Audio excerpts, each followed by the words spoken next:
Hello everybody and welcome back to my new video. Once again we are exploring the lovely, allegedly true stories from Reddit.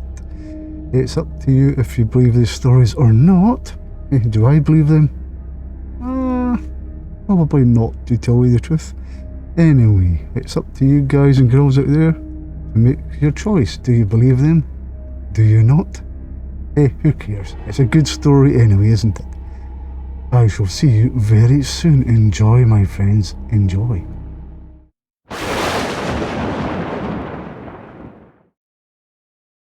This isn't like any of the ones you watch on the films.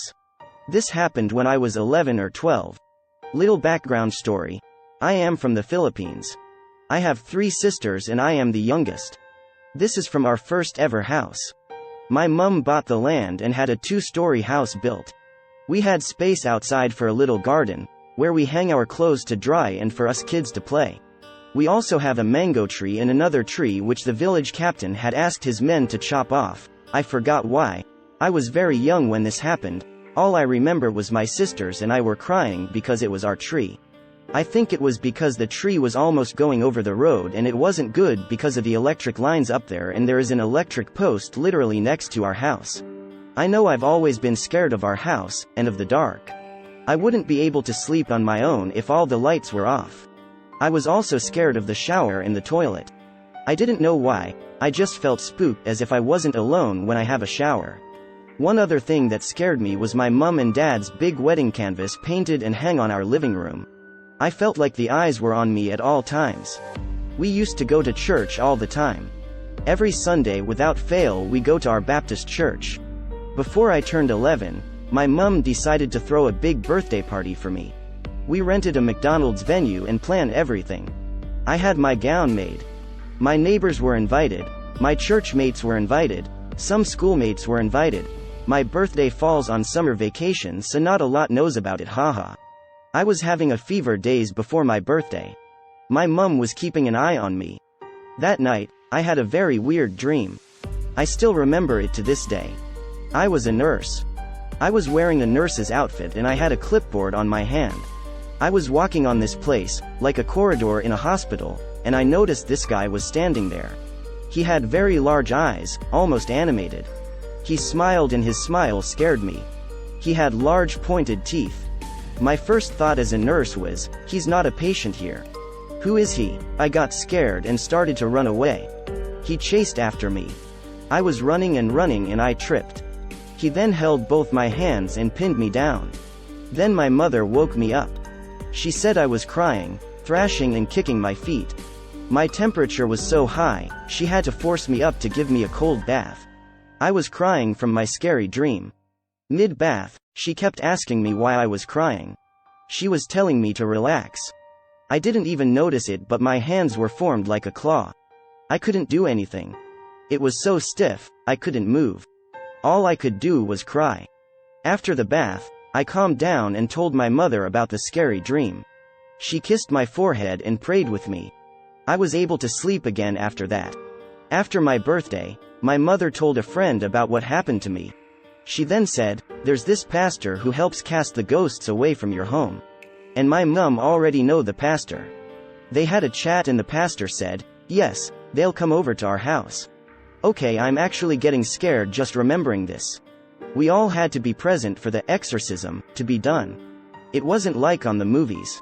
It was chilling though. The pastor arrived with his wife and 2 other people. 1 man and 1 woman. The pastor explained that we all had to be strong because if we are scared, the devil will exploit that feeling. He said that the lady is a seer. She can see spirits. But it's a different form of seeing spirits.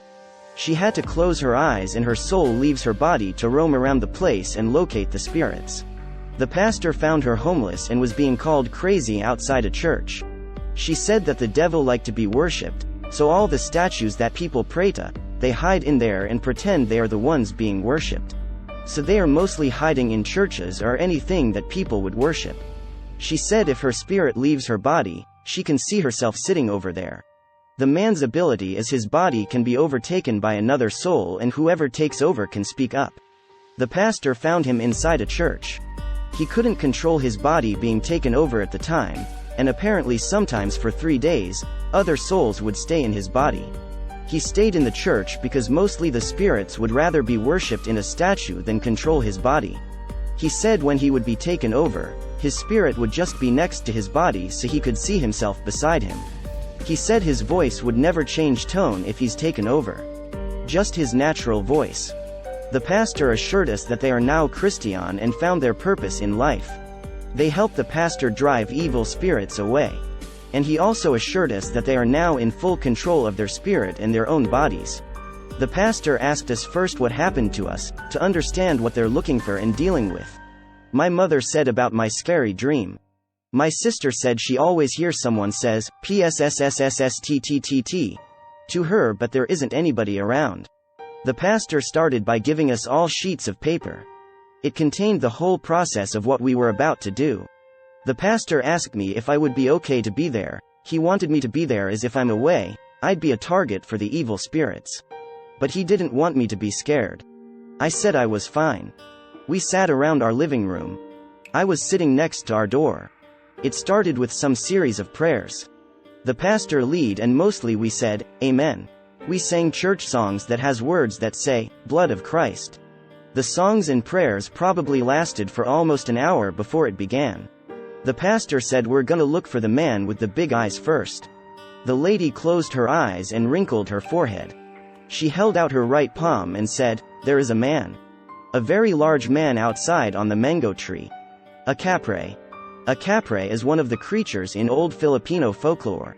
He is a giant that lives in a tree. He usually has a large tobacco and smokes it, according to the tale. As soon as she said it, I remember my playmate saying she saw very large legs dangling on our mango tree one night when she woke up and looked outside the window. The pastor asked him to come in and talk to us using the man's body. The man closed his eyes and crossed his arms. A few seconds later, the lady confirmed that the capre's soul is inside the man's body. The pastor asked, Why did you appear in the little girl's dream? Nothing. I was bored. The pastor asked, So why are you living in the tree? He apparently thought my dad looked handsome. So you like men? Less than tilde pastor, not all the time. We like watching them have a shower in their bathroom. This sent me chills. So me being afraid wasn't just paranoia. So you and your friends are perverts? The capre laughed and said, We enjoy watching them every day through the painting. It's like another world. I don't remember what else they talked about. I just remember the pastor saying by the end of the ritual, he'd be gone and cast away from our house, never to return again. The lady began searching again. She said there is a lady with her neck grazed, but she was just passing through. She didn't mean any harm. She didn't live in our house. The next few days, I found out that there was a girl who committed suicide by hanging herself 2 houses next to ours. The lady found a man with his hands red. He didn't live in our house but also liked to pass through. He was invited to come and talk to us. He did for a short time. He just said he sometimes comes in our house. I don't remember it now honestly. But then I found out that the girl that passes through didn't commit suicide. She was strangled by a man. I'm not sure if it was her father, but it was family. The lady said there are a lot more evil spirits hiding on the pictures that are framed or hanging on the wall. It acts like a portal or some sort. It is their eyes to our world. The pastor said we wouldn't be able to get to them, so we started the prayers again. I was sitting by the door and I looked outside. It was the weirdest thing ever. It was very windy, but the wind was swirling around our house. It was like we were in a tornado. I asked afterwards if my sisters or my parents saw that. Nobody did. We finished all the songs and prayers. The ritual ended and the pastor went around our whole house with all of us tailing after him as he sprinkled holy water everywhere. He especially wiped some of the water on all the pictures hanging on the walls. There was a lot. My mother was studying photography. He also sprinkled a lot on our bathroom. After that, the pastor said our house is free of spirits, for the time being. They were cast away, but because there was a lot, they were only cast away around the area. So they were still roaming around, but they just couldn't get through our house. I was still scared and skeptical of our house, and honestly, there were more scary things that happened in that house years after this. We moved out when I was 16 and they had bulldozed our house to build studio apartments. Also, the pastor had stopped casting spirits away because the evil spirits have taken revenge on his daughter. I don't remember what it was that happened to his daughter though. Thank you for the great support, I really do appreciate it. If you are enjoying what I'm doing, why not think about subscribing to my channel? It is free and would help me a great deal.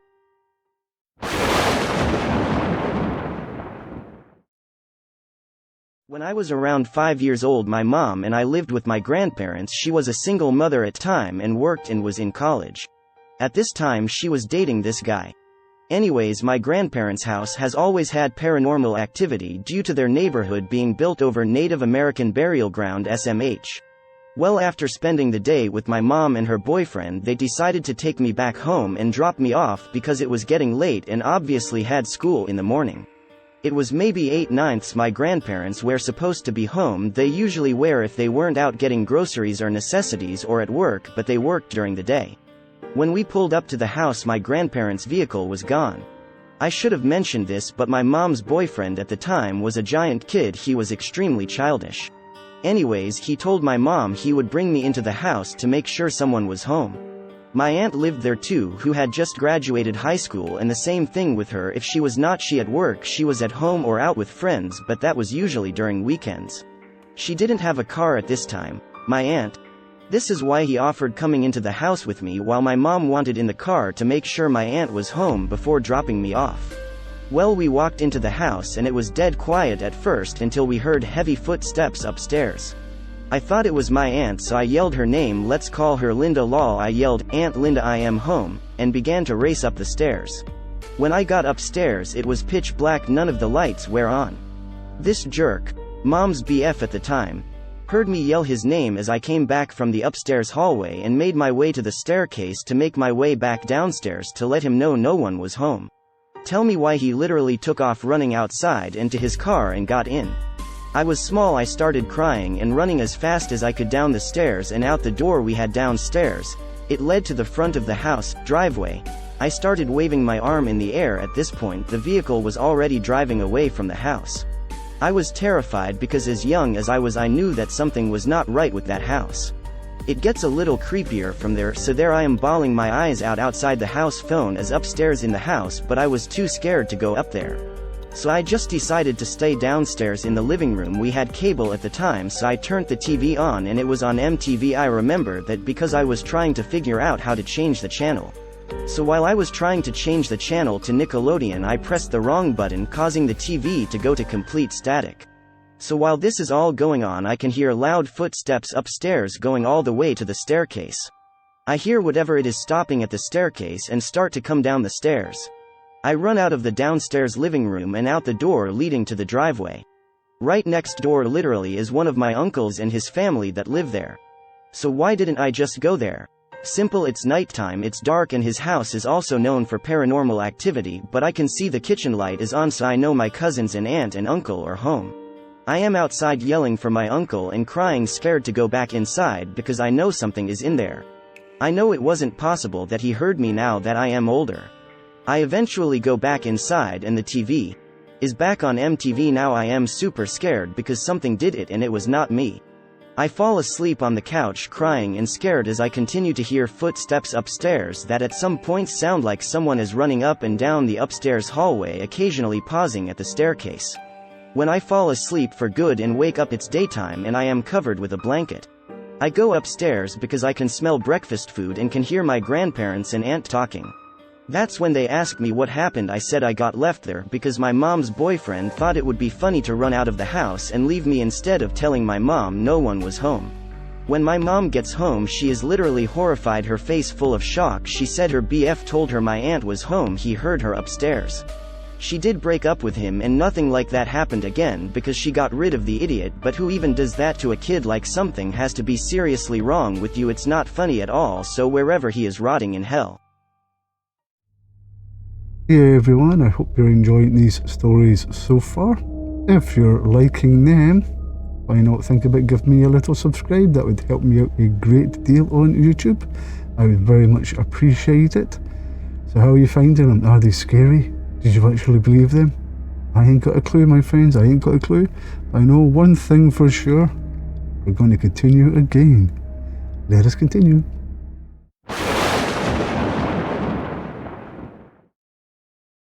Usually I don't really dream, but when I do it's always something strange. About 90% of my dreams are nightmares. Like I said, it's rare for me to dream, but when it happens it's almost never good. This dream started off really normal. It starts off with me and my friend and his girlfriend just hanging out at a house I've never been to before or even ever seen in my life. Eventually I decide to head home, but I don't have anyone to give me a ride as my friend is busy with his girlfriend. I decide to walk to the nearest shop, a real place I've been many times. I end up at the shop and go inside to buy a drink. I'm standing in front of the refrigerator with all the drinks and I see my father next to me with his son. My father abandoned me and my mom long ago and has since started a family of his own. I see my father with his new son and I don't greet him obviously. Next moment I'm talking to the cashier and he doesn't want to allow me to buy the drinks I bought. He is suspicious of me because apparently in the dream, because of the coronavirus, you're not allowed to purchase goods in an area you don't live. I leave the stuff behind in the shop and decide to stand outside the shop to make a call and see who can give me a ride home. I call everyone I know and nobody is available except for one of my old friends who I don't really speak to anymore. He says that he'll pick me up in a few moments and I say it's cool. As I'm waiting for my friend, an old lady shows up in a really nice car. I've seen this lady in a few of my dreams. She always helps me out of tough situations. The kind lady offers me a ride home and I take it because I trust her. I get in the car and my best friend is also sitting in the car, so I know it's safe. I call my friend who was on his way to pick me up and tell him that I'll meet him at his house to hang out, and he says that it's cool. I'm still in the car and the lady is driving me to my friend's house. We approach a bridge. The town I live in has a long bridge over a river that separates one part of the town from the other. It starts getting darker than usual and somehow in the darkness I can make out a young woman in dirty ripped clothes with long black hair covering her face, walking in the middle of the road carrying a basket, not sure what's in the basket. She carries the basket and puts it down, picking up a new basket every 5 meters or so and putting it back down. The woman sees the car and abandons her basket, chasing the car at an unbelievable speed. We are now on the bridge in the middle. Behind us is the woman and in front of us there was something truly horrifying. There is a group of probably 100 women, creatures. Whatever the hell these things were. They were bald, dressed in the same ripped clothes as the long-haired woman, basket lady. Their heads are violently contorting and shaking and vibrating at a lightning fast pace. We attempt to drive through them. It works because they weren't after us, they were after basket lady. I look through the back window of the car and see how the horde of bald demon ladies are swarming basket lady and tearing her to shreds. I feel sorrow and fear at the same time. This is where the dream ended and I woke up in a cold sweat, both relieved and terrified. I can't understand why I would dream of something like this. They say the things in your dreams are things that you have thought of before or things that you have seen, subconscious thoughts and emotions. What makes this weird is I have never thought or seen any of this stuff. I just had to talk about that dream and share it with someone. If you have had any similar dreams or just dreams that you can't explain, let me know. Thank you for watching my video. If you enjoyed the video, why don't think about giving me a little subscribe on YouTube? I would appreciate that very much. Until next time, I will see you later.